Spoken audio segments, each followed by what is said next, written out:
Good morning. Ako kasi gaya taga Kalubihan doon Carlos Bukidnon. Tapos yung mga magulang ko, yun nga, patay na. Tapos mahirap na kami sa amin kasi ako yung tatay namin farmers, tapos walang sariling lupa, yung saop lang ba, saop. Yung nakikisaka lang, ganun. Tapos ako sanay ako mangguna, yung yung magdamo sa ibang tao, sanay ako noon sa Manolo Portit, magtinda ng mga pandesal, malagkit, gano'n, nag-ano ako na bahay-bahay sa kampo, sa sundalo, gano'n. Sanay ako sa hirap, sanay ako. Maaga pa lang ako, 13 years old pa lang ako, namasukan ako ng katulong. Tapos yung tatay ko, pumunta doon sa pinapasukan ko, binibigyan ko ng pera kasi may sakit yung tatay ko noon eh. Kumbaga sa tinutulungan ko yung tatay ko, okay pa. Kasi mahirap lang kami.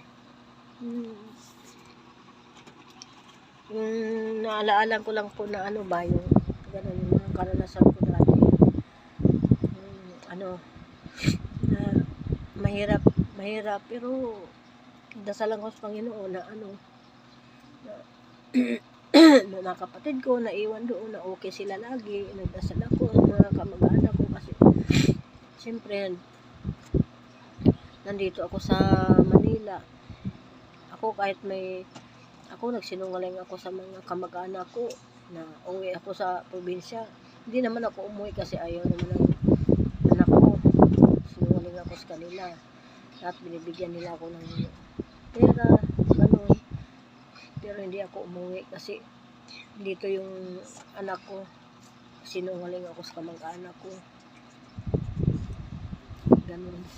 May kasalanan din ako sa kamag-anak ko, nagsisinungaling din ako, tinutulungan nila ako, nagsisinungaling ako. Oo, hindi naman maganda yun na magsinungaling ka kasi may dahilan naman din kasi yung anak ko nandito, ayaw naman umuwi, hindi lang pwedeng ako lang uuwi. Gusto ko kami, anak ko. Hindi ako makapag ngayon, parang umuulan dito guys, mga yung parang umuulan, tapos umuulan dito, makulimlim dito ba.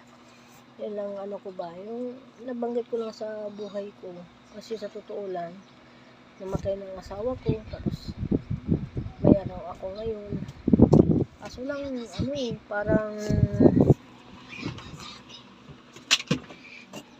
parang kasi yung parang